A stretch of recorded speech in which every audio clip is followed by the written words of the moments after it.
I'm next in line. Watch out. Excuse me. I'm next in line. I said move. Excuse me. I'm next in line.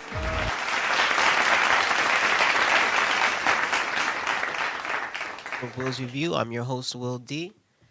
So today, we're gonna just get straight to it, right? Let's talk a little sports real quick, just a quick catch up in the standings. The Knicks are in sixth, and the Nets are in second. So the East looks like New York will have a bit of representation in this year's playoffs as we go past the All-Star break. Honestly, this is the one time All-Star weekend kind of fell flat, but what do you expect? COVID, right? Other than that, hockey's going on. We got the Islanders in second, probably the only team with a chance to really represent New York in that sport because the Rangers are sixth and the Devils are seventh. But like I say in other times, as a fan of the Knicks through most seasons, at least we're not last. So all the local teams are not in eighth.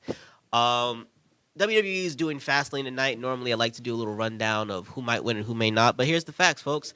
It's Fastlane. Who cares? I just call it what it is. They run their monthly pay-per-views to make sure that you still have to buy their subscribed service, but no one really cares about Fastlane. There have been more changes likely to happen in the weekly episodes between the last event and this one than that will happen tonight to really significantly affect WrestleMania. And we still have 4 weeks or a couple of weeks until Mania, where whatever happens tonight will probably get changed to what they want to happen at Mania anyway. That is more important to watch the weekly episodes than tonight's pay-per-view.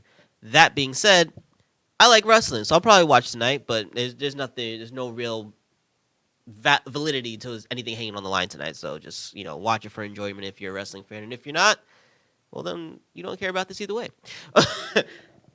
Now, we have a ton of movies to get to. So what I'm going to do before we go to our first commercial break, I'm going to give you the names of some movies that you should skip. All right. The first one is Namaste Sahara, which if you watch the trailer is pretty self-explanatory as to why you should skip it. Very basic. Not a bad movie, but just not worth your time. Read the synopsis. It's probably shorter than even the trailer, but it's the entire thing. Next is a movie called Hells, another movie. Just skip it. I'm not even going to give you a blurb about it. Just skip it. And last but not least is a movie that somehow made it to theaters because name after name after name was putting it to being in these major motion picture action or horror films or low budget B movies that were top tier on Netflix. But essentially, do not waste your time with Monster Hunters. Right? Charles in the background laughing, but I mean, literally, do not waste it. It's in theaters right now. I was actually like, you know what? Now that theaters are open, I'll see it in theaters. And something in the back of my head, was like, you know what? I found it online. I should just watch it online. I don't need to put on pants today. And I'm so glad that on that particular day, I did not put on pants and just wasted time with it at home while I was playing a video game because it just got so bad so quick. Action-wise, it's solid. It's full of a bunch of action and horror movie stars, right? But, I mean, literally, it should have just been only action, no talking, no acting, no story. This would have made more sense with no story.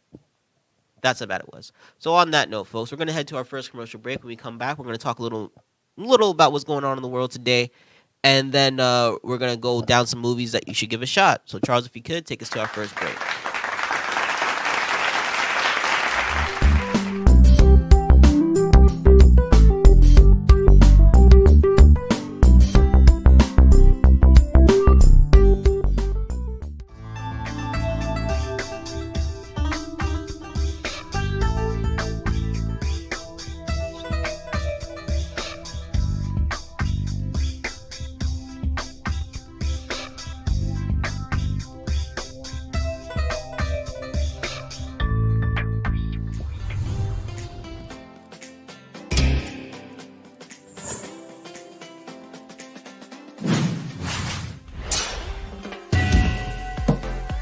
LDM Radio.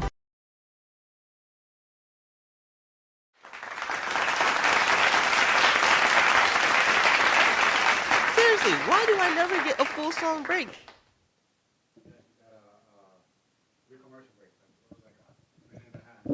Ay, Dios mío.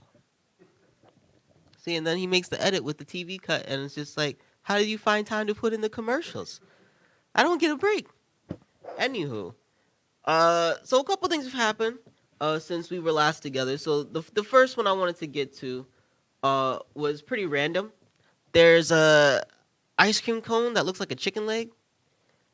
I posted on the Will's Review page, so you're gonna have to go over there and take a look. But it's really weird. I don't know why this was done. And normally this is something that I would normally just see on the internet and not even bring it up. But looking at this thing kind of being opened up just really deeply disturbed me at how much it reminded me of like one of those frozen food aisle fried chicken legs, and like how the vanilla ice cream on the inside actually looked like the chicken meat, and it was just really weird to me. So I just thought that was a thing. So if you want to play April Fools on somebody, go with that, because at least that'll probably taste good, as opposed to putting mayonnaise in their cream filled donut, because that will get your butt beat. Yeah, see, I found a way to make it relevant. uh, the other thing, what the heck is going on with the Oscars, right? Essentially, there's something that happened that just kind of felt like a super snub, where Lakeith Stanfield, who many would know from either Get Out, from Sorry to Bother You, or even Atlanta, right, on FX. He was recently the lead actor, right, the starring role in a movie called Judas and the Black Messiah. Something that we'll get to a little later. But literally the star of the movie, and yet when it gets to the Oscars, they put him up for Best Supporting Actor. Right? And this is also a movie that received 6 Oscar nominations, including one from his supporting co-star for Best Supporting Actor. Now, according to the official rules of the Oscar Academy, they're allowed to put an actor or any sort of campaign that's up for a nomination into whatever category they see fit. Beforehand, previously, this is what was used to give like Kate Winslet, who had been winning supporting role nominations at various events, a nomination for leading actress and a win. But somehow for the black guy, who is a part of a movie that kept winning Best Supporting Actor, probably, maybe it's just me, especially after what's happened the last year or so, would have then swept at the Oscars leading and supporting, and for various reasons. Let's not just go with why, the fact that it was just a good movie, but for various reasons should have probably swept. And they moved the guy who could have won Best Actor, would have been third of all time, into a supporting role to make sure that the two black guys had to face each other. But the Academy is trying to rectify the fact that everybody knows they're racist. Yeah, all right. So what the heck's going on over there? Y'all trying to be, oh no, we're fixing our mistakes, and then you make a major blunder. This is like just major. This is just very much a smack in the face that you, in general, black, white, Asian, whatever, you are the leading star of a movie, and they tell you you're only as good as second best in every other movie. Think about that. That's just straight disrespectful. You can apply that to any field, not just this, but you're the top of your tier, and they tell you you're only as good as second best anywhere else you go in the same related field. Yeah, that's just a smack in the face. Sometimes it's a reality check, don't get me wrong. People have big heads, but in this particular case of something so specific, you are the focus of a movie. There's an award for people who are the focus of their movies, and they're like, you're only as big as like the secondary character somewhere else. That's a smack to the whole production. Your movie is second at best. I don't know. Somebody explain that one to me. But while we're on the topic of things that have been irking me lately, the cancellation of Pepe Le Pew. What's wrong with y'all? A comic character who, a cartoon character that a lot of us found funny, right? You're saying, oh, he teaches people how to be, sexual assaulters, sexual offenders. I'm just kind of like, frankly, he never really got the girl because he was aggressive. So the lesson to be learned is the complete opposite of what you're saying he promotes, right? When you see other characters in Looney Tunes of the same species as the skunk, they're all very aggressive lovers because they're not making fun of skunks or telling you they're aggressive. They're making fun of French folks. So if I'm not hearing that French folks are offended by Pepe Le Pew, I don't want to hear that some an American Generation Z a-hole is, right? But not just him. I mean, okay, so he's not going to be in Space Jam. That's not why I'm not going to watch Space Jam. I'm not going to watch Space Jam because LeBron is in it and he doesn't deserve to be in any consideration of the same conversation on any level as Michael Jordan, if you ask me. But so I'm boycotting the movie anyway. But this would actually have given me cause to be like, you know what? I can't. Like, you don't ruin classics for a reason. You want to boycott stuff, right? Why were people talking about we need to boycott Eminem, cancel Eminem after a song that one he made, right? Love the Way You Lie was we're talking maybe 2010, 2012, early 2010s, right? Not only did he make this song that was about a guy who was in a toxic abusive relationship with this girl, right? It's not necessarily Eminem and Rihanna, but if we want to say that it's Eminem saying he's going to abuse Rihanna, why is it that Rihanna on her own album, right? That's hers, right? Everything that's on it. I mean, California King was on this joint. Skin is on this joint. She had like maybe 6 or 7 songs off this go to #1 on the charts, right? This particular album has a part 2 to the same song about the girl wanting to be abused, right? Like, she can't get herself away from her. Some Stockholm Syndrome type joint. That is, I mean, this was a collaborative project. It's not all Eminem's fault. Secondly, y'all talking about canceling Eminem for saying he was going to do something in a fictional story, but not saying we need to cancel Chris Brown, who actually beat her butt. You didn't cancel him then. You're not coming for him 10 years later when now Me Too is a thing.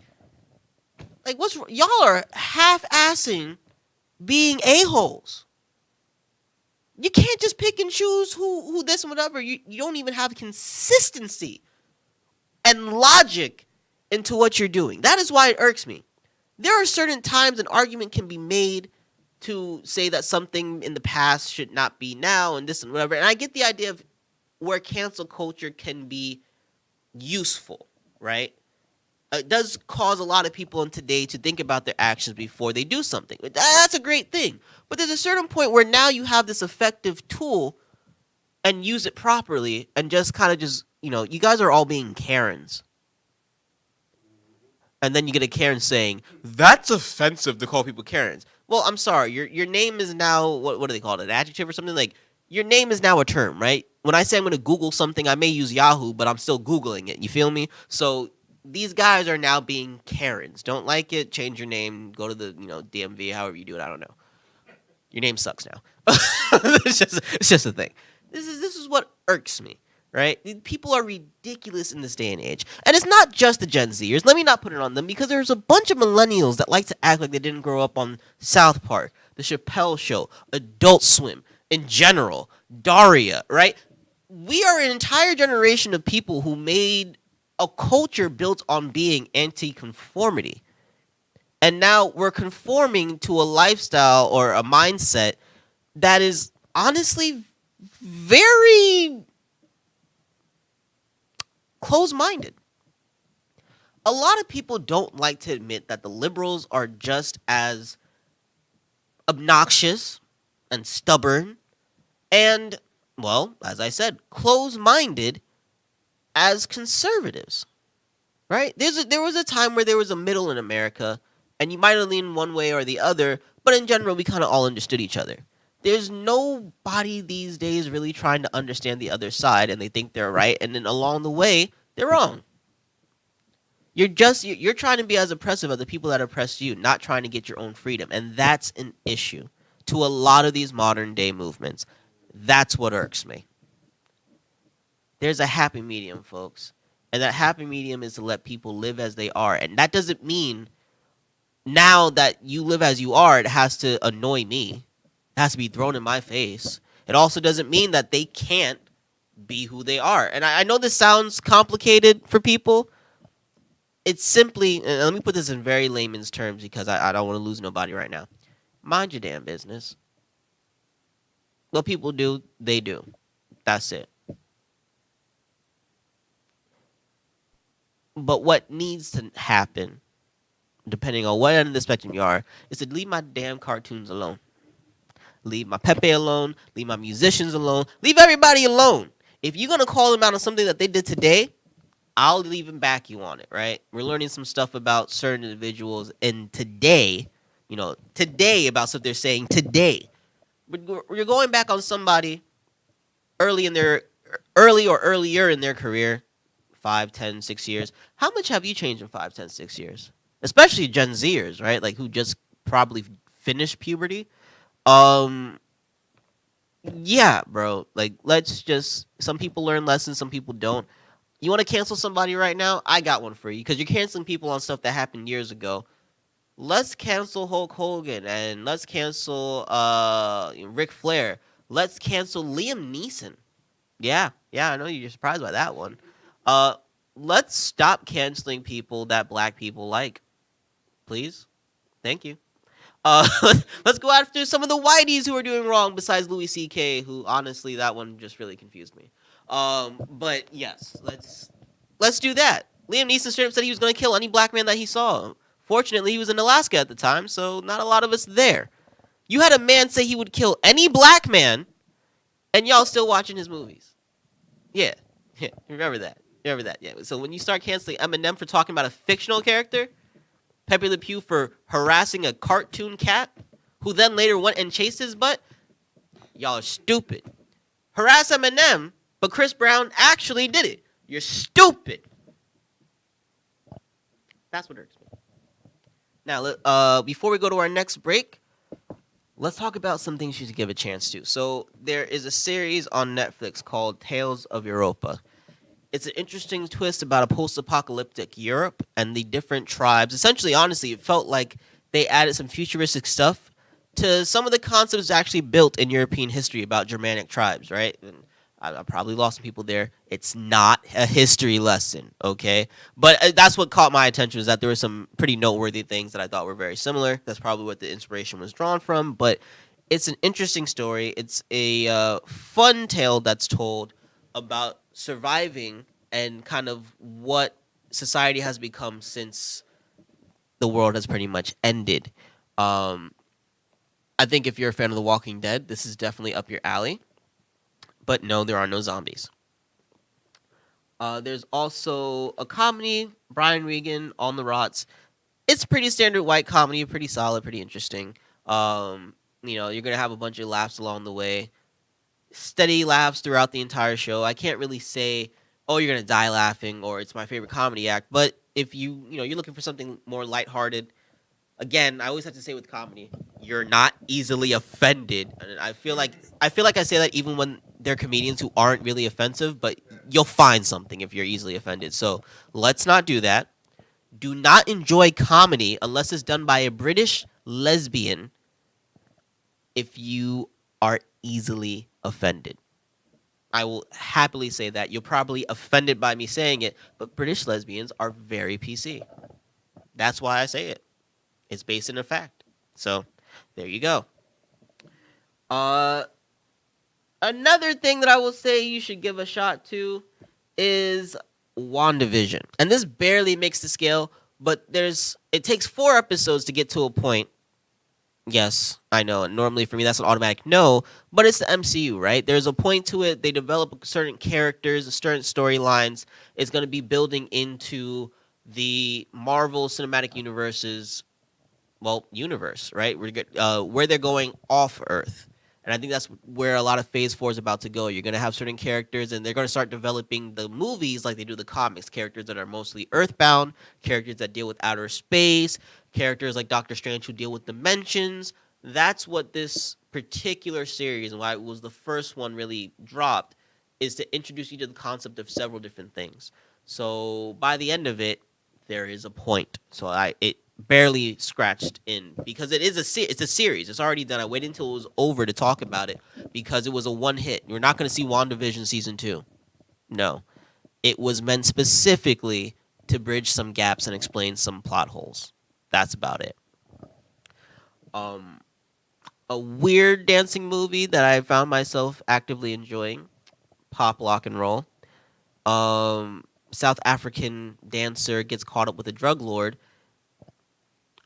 and it becomes about really dancers trying to get famous in South Africa. Weird movie.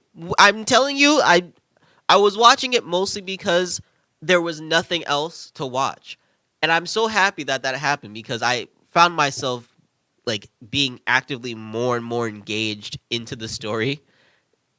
And it's not exactly a top tier movie, but there was just something about it that, like, yeah, I was entertained. So if you want to, you don't know what to watch, I recommend watching this movie. Zico's Journey is a pretty meh children's movie. I put it on the list because I think your children will enjoy it. So put it on when you actually have to like do something. You want to take a shower, put this on. Your kid will be entertained. You want to go cook in the kitchen, put this on. Your kid will be entertained. They will sit down, look at the pretty colors, and enjoy a decent storyline. Go ahead. You don't have to sit there with them. I just recently watched Skyliners. That is actually a great sequel to the first movie. If you like the first Skyliner, which is about an alien invasion on Earth and about humans turning into aliens, this is the sequel to that. I think it takes place about 20 years later, and it is an excellent sequel. It's not the same story. It is all relative, so you're not like, oh, they just took some of this. No, it actually progresses from where we last left off, and it was a really good movie. As far as like being a sequel, and you gotta be a fan of like B movie sci-fi. Don't get me wrong, it's not for everybody, which is why take a shot on it. But if you like the first one, you're gonna love this movie. It's one of the few times I can actually say that about a sequel, right? And last but not least on this list is Coming to America. I feel like a lot of the charm about the original Coming to America has to deal with where America was when it came out, as far as comedy, as far as actors, as far as expectations. So a lot of what made it great wouldn't really hold up in today's society for a lot of people. I don't think a lot of people born after like 2004 are really putting Coming to America on their top 10 comedy lists. It's not the same culture when it comes to comedy. This movie essentially is trying to kind of tell a similar story, but in a more present way. I don't think it's meant to really be like the sequel to the last one. I think it's meant to be like what I would have done with this movie then, but now. And it felt like that. It was interesting. It wasn't, to me, as funny, but again, a different comedy generation. And of course, there's a lot of ideas and thoughts about, feminism, equality, stuff like that they bring up because of the African aspect, the traditional aspects of the culture that they're basing things off of. It's not a real place. And, how we in modern day, especially as modern day Americans, can view how things can be changed over time. So, a lot of it's in there. I will say Wesley Snipes steals the show very easily. He's just awesome. And I think we forget that he's just as good as comedy as he is in action. So this was very, fun watch for me. But yeah, it's not as funny as the original Coming to America. And I don't think you should come to it with the same expectations, right? This isn't the 80s. This isn't the 90s. This isn't that kind of comedy. You can't make the same jokes then that you could today, and they find a way to kind of respectfully keep the essence of the original story, a lot of aspects of it without being too offensive, and modernize it. So I give them its due. It's just, as critiquing it as a fan, it didn't do for me what the first one did. The first one is in my all-time top 10 comedies easily. You know what I'm saying? So there it is on that. On that note, we're going to go to our second commercial break. When we come back, I'm going to tell you what you should be watching, give shout-outs to our fans, and of course, drop down one more story of what's happening in current events. So Charles, if you could, take us to the next story. As mighty armies clash in a struggle for total domination, the scales can be tipped by one man who has the courage to confront his fate and make a choice that will decide the fate of the world.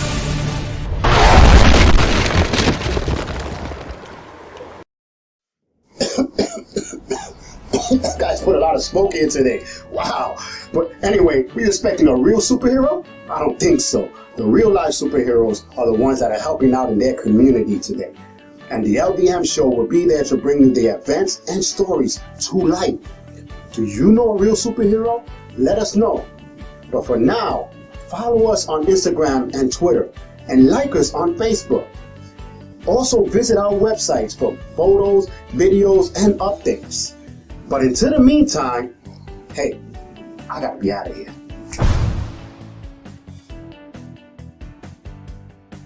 Hello, I'm Charles Orman. I'm proud to announce the new internet television station called LDM Network.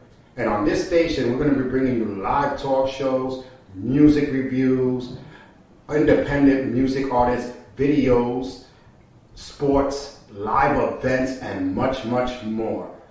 Go to www.ldmnetwork.net for more information and all the shows that are going to be on this network. Again, that's www.ldmnetwork.net. And hey, if you are an independent artist or you love to hear independent music, go to our new radio station called LDM Radio. Go to www.ldmradio.com for more information on where to listen or submit your music.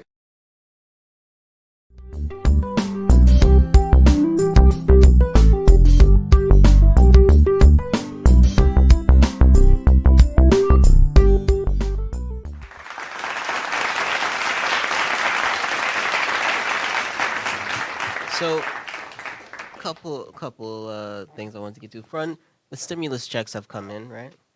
And a lot of people have been either waiting for the physical check. People were complaining they didn't get it day one. Like, how you get a stimmy? I didn't get a stimmy. But all the stimmy jokes going around right now have actually been cracking me up. But I heard that some guy actually murdered his family for the stimulus check. What sense does that make? Because now you get none of the money and prison time. You just lost your life. Like, and don't get me wrong, I appreciate an extra $1,400, right? But to try and turn that $1,400 into $2,100 and thinking that maybe, just maybe, you can get away with $4,800 was worth 3 lives? Does that make sense to anybody? Oh, 4 people he killed. Oh my God. All right. So, that's the one that really bothered me. Look, it's tax season. We getting some extra free money. And let me again say free money, right? There are a lot of people getting this money that don't need it. Not to say we can't use it. Don't get me wrong, right? Anybody can use the extra surplus. You can put in your savings, although they're giving it to you to spend it. But you can put in your savings if you want to. Maybe invest it, turn it into the stock market. Maybe use it to buy a copyright. Maybe use it to buy something to start your own business, or find a way to reinvest your money. Make use of it. Turn that $1,400 into $2,100 on your own. Not trying to take half of somebody else's, but. Right? You would have found a way without this $1,400 trying things out in most cases, right? And not to say there aren't people who need it. I'm just saying there are a lot of want it. There are a lot of people who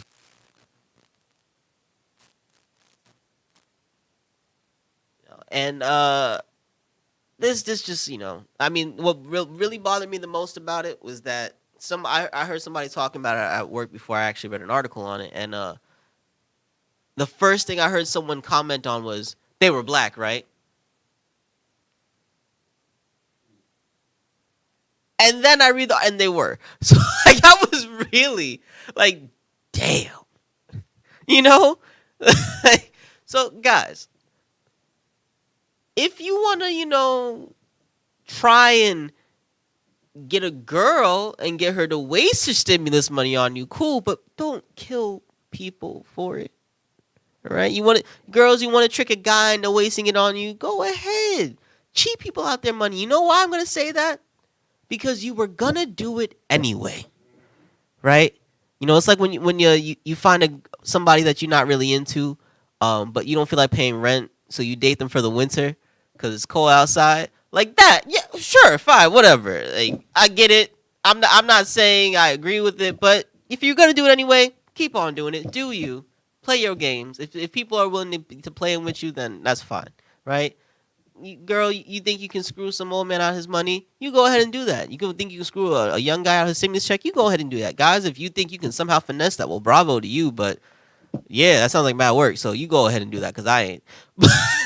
But I mean, please, there's no need for violence. And on another note, they're really still killing Asian people out here. Like, we a year after. I don't even think China really got it like that no more. We not even having it at the same levels, and y'all really attacking Asian people. This guy in Atlanta is saying that he did what he did not because they were Asian, but because he was addicted to the salon or massage parlor, whatever it was, right? He was addicted to the woman there, and the only way he thought he could stop going so his wife wouldn't be mad at him anymore is if he got rid of what kept him addicted to it. I mean, I would think just not going, maybe even going to a different one. Maybe watching some porn. I don't know, but killing people is not the way to stop an addiction of any sort, right? I'm just hearing more and more people talking about Asians who are getting attacked in various parts of the country where it doesn't even make sense. So again, folks, if you want to blame Asians for the world shutting down, all right, first off, not all Asians are the same. So off the rip, if you guys are mad at Asians, one, for whatever logical assumption you come to that it's their fault, it should be China. Someone who is Japanese, Korean, Filipino, Indonesian, Laotian, I can go on through the countries. They should not be getting any of the hate that you want to spread.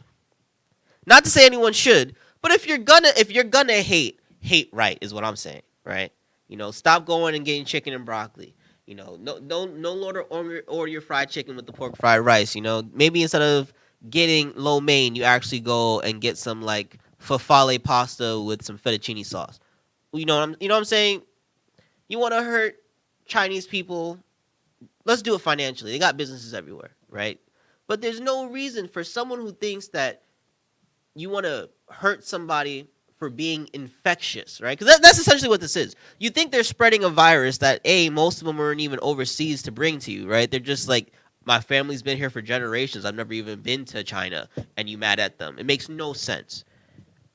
If you think someone is infectious and that's why you're mad at them, why would you touch them? Why would you stay near them? If you don't like Asian people, stop hurting them. Stay away from them. That's that simple. You're scared of them? Stay away from them. Oh, you can't help it? Dude, we're in the only time ever in our lifetimes where people have literally told you, science tells you to stay away from people. You can find any and every excuse to stay away from someone or something you do not like over the last 370 days. You know what I'm saying? Like, you have no excuse to physically harm anybody for not liking them for something they didn't even do, right? But just if you don't like them, you hate them, you're mad at them, stay away from them. Turn that 6 feet into 60 feet. We're living in a country where this is just, it's ridiculous that we even have to talk about this, right? It doesn't make any sense. And especially in a generation where everyone low-key is either a fan of something Japanese or Korean in this country, right? I mean, we all eat American Chinese food. So in some way, shape, or form, there is an Asian influence in your life. Let's not even talk about the people who love Priyanka Chopra and Bollywood stuff after Slumdog Millionaire, right? Like, so even if it's not just Far East, but Asian in the sense of Indians and, you know, that sort of a thing. There's a whole bunch of Asian culture a part of American culture now, right? Netflix is taking an initiative to bring out more programming starring Asians, you know, of any sort of, I guess, lineage, right? They're trying to promote it. It's right there. It's basic media. Stop with the hate, folks. Or at least hate smart. If they did have COVID, now you got it. You're stupid. Stop being stupid. I can't. I think that's what irks me the most today. I feel like everybody in America is acting stupid. Y'all lost your minds going stir crazy in this country, and it makes no sense. It just doesn't. We still have the internet, folks. I don't know how you can lose your mind with all that porn. It sounds weird to say, but I mean, the number one thing searched on the web isn't exactly educational, right? Nobody was searching Donald Trump stuff as much as they were searching up porn. And Donald Trump was the talk of every conversation for the last 5 years. And I'm saying 5 because I'm including the campaign year before he was president, right? It just doesn't make any sense to me. And maybe I'm a little too old for this generation, and yet a little too young for the old people because I still don't get them. But I'm a 50-year-old guy in a 20, 30-year-old body. But let's get to the good stuff, right? Let's get to the things that you should be watching. So first and foremost, I've been waiting to talk about it. The Crew. The Crew is a show about something that I normally give two whatevers about, and that's NASCAR. Don't care about NASCAR. Don't really like it. A bunch of people driving around in circles. I love track. I skip the long distance races because it's a bunch of people running around in circles. You know what we normally say when somebody goes around in circles over and over and over again repeatedly? Doesn't matter how fast, but they're just going around in circles like they're a dog chasing the tail. We call them crazy. And yet, this show about NASCAR was amazing. It is a must watch. I am a Kevin James fan and have been since King of Queens. But I will say not everything he's done has been glorious. This show was very funny, very humorous. Yes, more so on the white comedy side. It is a show about NASCAR starring Kevin James. Use your head, folks. But it's good. If you were a fan of King of Queens, if you were fans of shows that were pretty much CBS shows, right? Like Everybody Loves Raymond, Ted, all that kind of stuff. This show really does hit the mark. You know, and funny thing is, I didn't realize that the one black guy on the show was the father of Stevie on Malcolm in the Middle for like 3 or 4 episodes because his weight loss has like changed his face. So that was mildly scary. I think one time he finally like really does a big laugh and kind of looked like his old self, and I was just like, oh my God, what the heck? Had to Google it because I couldn't believe it. It's a thing. And I think it's the first thing I've seen him in years. Yeah, he lost a lot of weight. I don't know if that was actual losing it, surgery. I mean, Star Jones life, right? If you're rich enough, do it. But yeah, so I recommend watching The Crew. Another thing that really caught my eye over the last few weeks was the Age of Samurai Battle for Japan, right? And, you know, I'm otaku. I mean, it's pretty apparent. I'm wearing an Uchiha thing on my head, right? So when you're, even as a basic anime fan, if you don't even know a lot of Japanese history, you know one name above all others, and that is Nobunaga, right? So this story kind of tells the rise, the fall, and the predecessors of Nobunaga. And it was so interesting because I knew some of the stories, but this gives you the, you know, besides what happens, and more of an explanation as to why. And yet it tells tales of certain characters and players. You know, when we hear about generals, we don't always hear about lieutenants, right? So now you're learning some of the lieutenants, some of the this, some of the that were missing pieces from some of the basic searches that I've done to kind of make sense of shows that I've been watching, or, you know, character relationships that they try to like make in cartoons. So that was really interesting for me. I think my only real problem with this was the number of non-Japanese people explaining Japanese history. I feel it was to reduce the amount of subtitles, but with the number of Japanese people who speak English, I was still bothered by the lack of Japanese people in this. It was a bunch of white guys trying to tell us about Japanese people, and I feel like if we've learned anything in the last 5 years, we should stop listening to white people tell people their histories. Maybe that's just me being an angry black guy. I don't know. But perhaps some of you share my thoughts on that one. So if Netflix wants to do any of the more of these, and they they did the pirate thing recently. I think that's a must watch as well. What's that called? It's called The Last Pirate Kingdom, and I've learned some things about pirates that I thought was cool. Some stuff that Ichiro Oda needs to add to One Piece. But that made more sense, right? A bunch of white people talking about white history. Yeah, I could dig it. That did not bother me as much. Can we maybe, if you want to do something on Africa, let's just skip the white folks talking at all. Like if we want, I don't even care if we're talking about colonizing Africa. Let's just have it not be white people in there before somebody does something that Gen Z should rant about and won't. Right? If Black Twitter makes noise, nobody cares. But if some white person from Generation C says something, it's a whole movement. Makes no damn sense at all. But yeah, I still say watch Age of Samurai. It was actually really good. And then a couple of big movie releases dropped, not on Netflix, not in theaters, but on HBO Max. So first is Tom and Jerry. They have done another motion picture. And this one was not that bad. This time around, Tom and Jerry are in New York City, as they should be, because New York is awesome.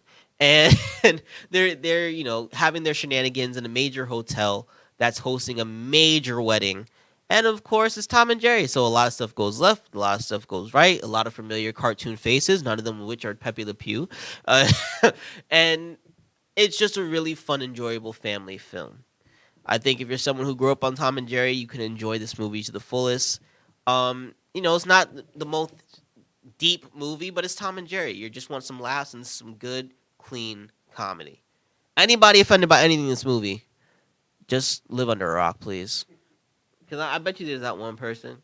There'll be a scene where somebody got pianos in their mouth. That's disrespectful to pianos. What? It's true. Right? Then you have Judas and the Black Messiah. Now, I really enjoyed this movie. Essentially, it's a story of a man who, in order to protect himself, became an informant for the feds on a group, a part of the Black Panthers, right? And in one of the Black Panther cells.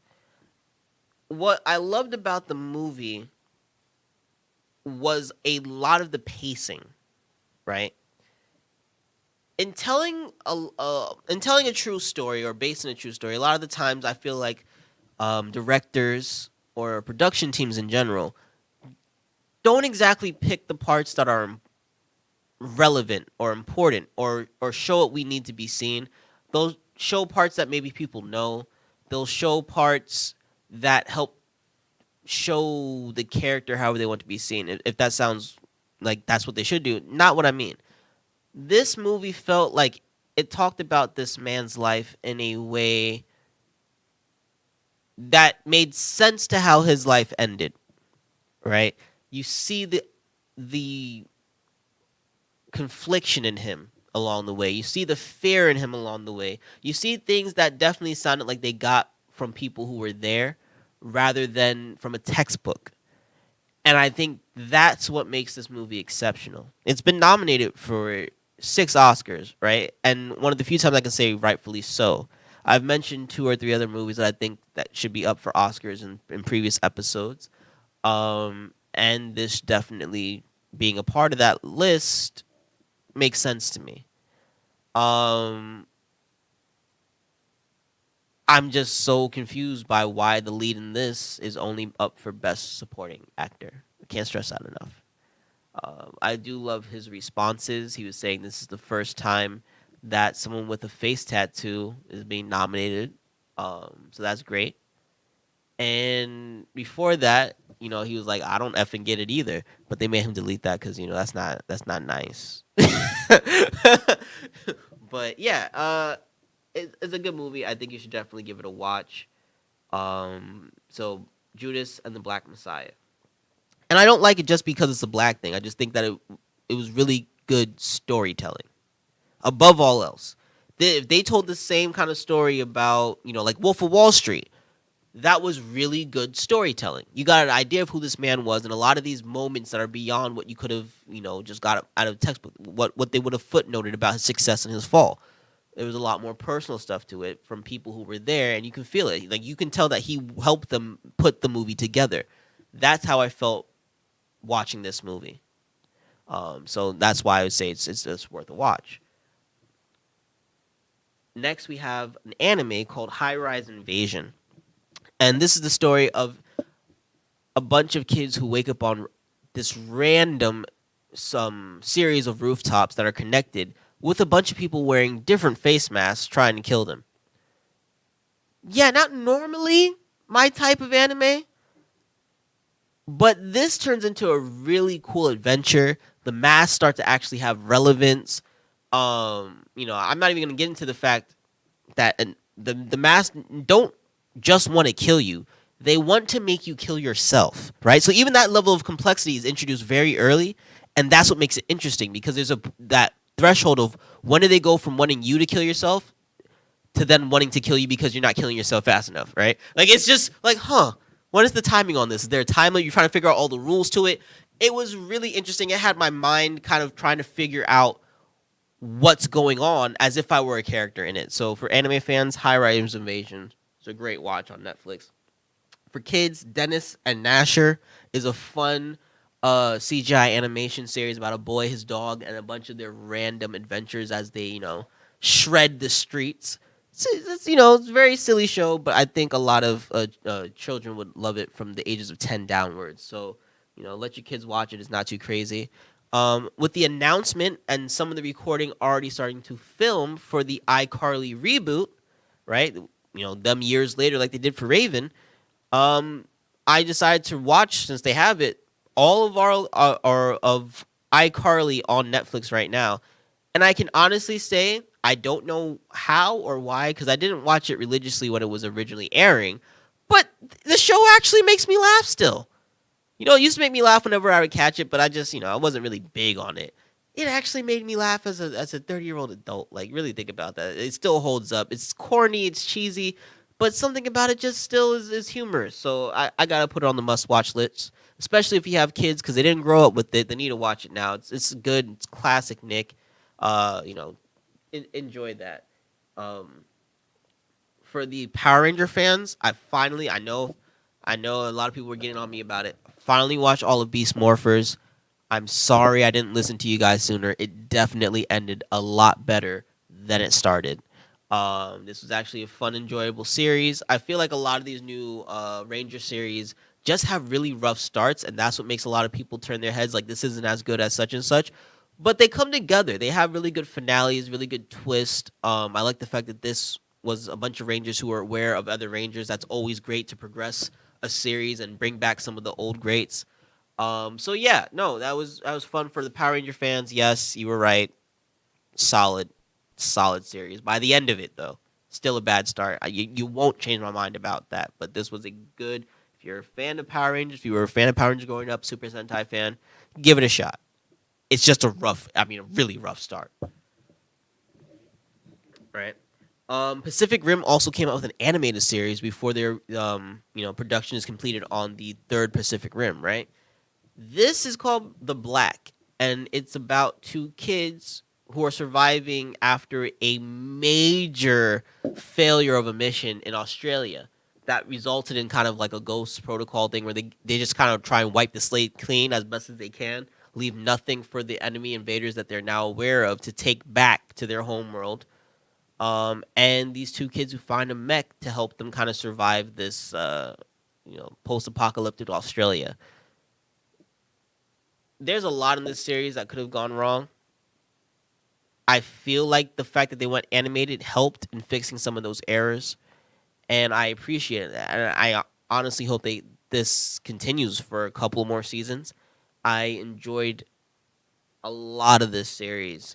I think it's a really good watch. I think it does just enough to relate itself to the films, but in no way makes it seem like it's the same universe. For geek fans, that makes a lot of sense. For others, you're like, huh, what? Essentially, they took the parts that were important to make you still feel like it was relevant as far as like it's still Pacific Rim, but made it very understandable that the characters in this, that the ideas that we have about Pacific Rim apply to what's happening here. But this may not even be the same storyline. This may not even be the same, era as the Pacific Rim. We feel no need to try and connect this story to the movie one. And that's what I mean by that. Is enough there to be like, yeah, same concept so I can understand everything, but it's definitely its own story, and it's a good one at that. So give that a shot. Maybe you don't want to watch this with your children. It's a little bloody. Now, another series called The Black Island Silence. It's a movie. It's a really predictable horror film, right?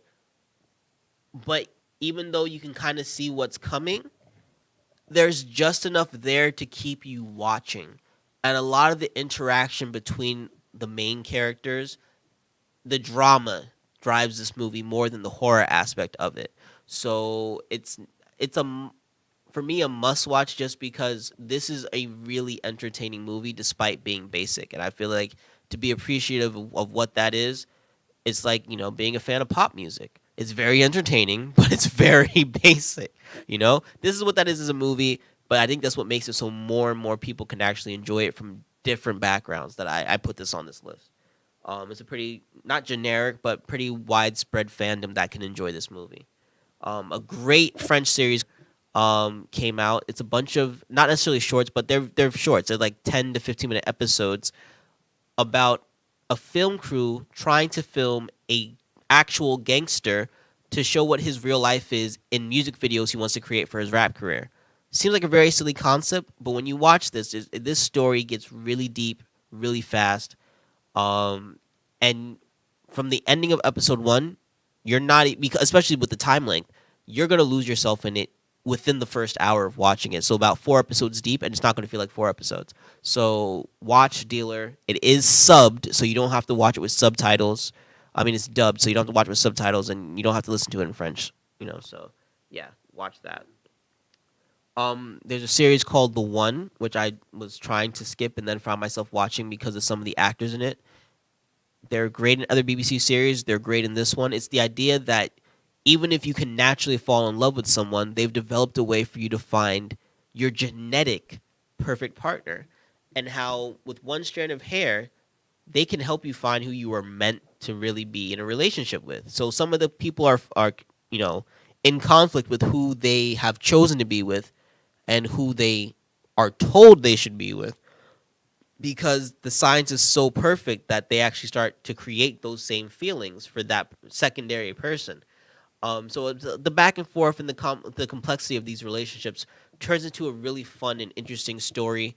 There's a little bit of crime involved. There's a bit of time warping by the end of it, and not like space and time, but explaining how the story comes together with all the events past, future, and present.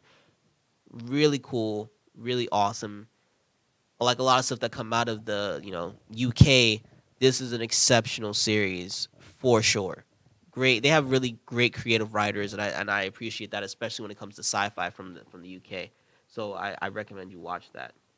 And then something silly, The War with Grandpa. De Niro being silly is something we've all started to get accustomed to, rather than him being a gangster. And this is just another one of those movies where you can watch this with your family, and it's entertaining. I'm not saying it's his best movie or anywhere near it, but it was a fun, enjoyable movie, great for the family. So that. But last but not least, from the movie listings, we have Justice League. The 4-hour Snyder's Cut. Look, folks, it's long. It's very long. But it's so necessary. Literally, anybody I've heard who hated, and I mean hated, Justice League, decided to give the Snyder Cut a chance. And now they all love it. What this means for DCEU is that, yes, finish the movies you were talking about making. Fans want it now. They saw the garbage you had and said, we don't want that. They saw what Snyder had in mind. We want Snyder making these movies because they actually have a chance to rival Marvel. I'm not gonna go there and tell you right off the rip it's gonna be better than Marvel. No, that's not what I'm saying. But these movies now they make it competitive like DC should be to Marvel. It's always been the same in comics. It's always been the same in animation. And now there's a chance on the cinematic live action level. So all you need to do is like my boy did with the Hateful Eight, right? Tarantino this. Add an intermission to your movies and make a 3-4 hour movie, right? People sat through Titanic. They sat through Avatar. They sat through the Hateful Eight. They will sit down and watch Superman try and kill every human on Earth. I promise you. Right? I promise you. They will sit down to watch that. Anybody I know who's seen Justice League Apocalypse, right? That new Apocalypse dark nonsense, and they've added Constantine for no damn reason to movies that they've already done in the last 10 years, loved it. Live action Superman versus Darkseid after Flashpoint, and you have yourself a multi-billion-dollar movie. Just do it for us. Add an intermission. We need 20 minutes to get more snacks, take a piss, and get back in our seats, and people will watch your Snyder cut of anything. This movie finally was awesome. And it needed to be because I love DC. I'm still mad at your Jewish Flash, though. Not because he's Jewish, but because he's that very typical anxious Jew. Like, it's as if the Speed Forces explain why he's always very nerve-wracked and talking really fast and doesn't know how to shut up and doesn't know how to talk to people. And I was like, really? You needed to do that? No. He's just supposed to be an annoying, brashy, charming, regular white guy with no idea if he's Irish, Jewish, British, whatever. That should have never been in there. You made sure to add that in because nobody knows what anybody else is, right? We don't know what kind of thing Aquaman is. We gotta pinpoint that Flash is Jewish. No, his ethnicity is unnecessary. That's all I'm saying about that. Now, before we go, let's get to these fans. I just want to give a shout out to the people who've been very active on the different social media across the board. So I think you said first we have Rebel Cap, right, on Instagram. Who do you have next, Charles? Just tell me the name. Oh, my boy Kevin. We got Action Jackson doing his thing. Is always on the page, always on the stories, always on everything. That's my boy. I love him. Keep him coming. Cadillac Gorilla. Right? That's he's another meme king. I constantly love the stuff that he posts because he really doesn't care what people think. Right? He just posts whatever is funny. If it's gonna make someone laugh, it's gonna end up on his page. So I love Cadillac Gorilla. Next you have Bree. Oh, my bad. You looking at them? I can't with this, man. I can't. Bree the Bruja. I liked your old name better on Instagram, but she's cool. Yeah, she had a different name. It was Bree something else. I forget what it was, but the Bruja. She's not a witch, so so it's not fitting, man. But nah. I guess Charles has a crush on you too. You just. Oh, Charles, you are corny. You are so corny. Dear God. Should be Manslayer then, not Bruja. Right. But yeah, so Bree, thank you for being active on all the social media. Who do you have next? Dustin? Yep. Dustin Strube is always a top fan on Facebook, always active on the page, so thank you. And we have Danielle. I think it's the first time Danielle's been a top fan, so shout out to you for being new to the page and being a top fan. Uh-huh. Think so.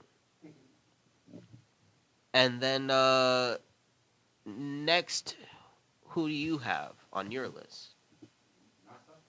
Nessa on your neck? That's one of your favorites. I already know that.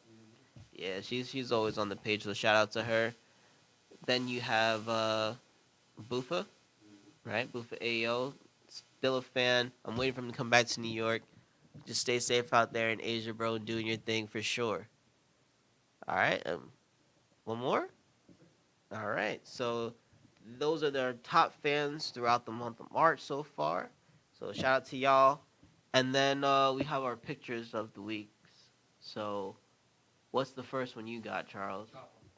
So a lot of people were upset about the whole Meek Mills talking about Kobe. And like I said, if it makes sense, you can't be mad. Dark humor is still humor. So this cracked me up that y'all were mad about it. Not even that it's funny, but that y'all were mad about it. So yeah, that's up there. The next we have The X.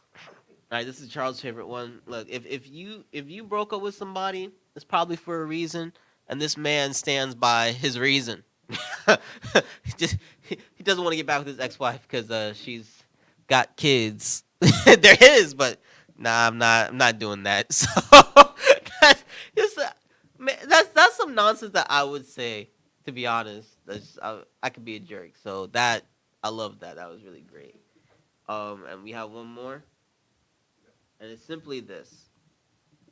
A lot of people say representation matters, and it does. So shout out to Vince McMahon for, especially in the last few years, allowing for more and more people from more and more places, not just black, but we're starting to see more Asians in WWE. I mean, Scots, who are white, had their first couple champions in the last year or so. So it's just really nice to see that WWE is becoming as global in its leadership as it has in its representation as far as wrestlers for years. And now they're getting prominent roles if they're not just the typical, figure of mass that Vince likes to put. So he's becoming more open-minded. Thank you, Triple H, for doing that for him. And we will catch you guys next time.